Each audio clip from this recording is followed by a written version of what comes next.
以前觀塘得工廠同爛地，政府為咗吸引工人嚟開工，撥咗塊地俾房協，起咗觀塘第一個廉租屋村花園大廈。第一期共7座，於1958至1959年間落成，以花卉命名，但已於1980年代陸續拆卸重建為旭年台。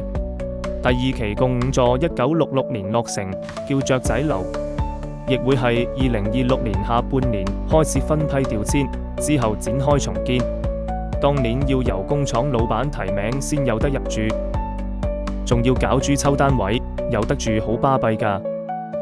嗰陣時街坊鄰里日日開門見面，細路仔喺走廊通街跑，邊個煮咗好餸都分一碗過隔離。呢種講唔出口嘅感覺，就係花園大廈最靚嘅風景。過咗半個世紀，65年2023年政府宣布重建，會拆，樹會變，但呢種守望相助嘅人情味會永遠存在。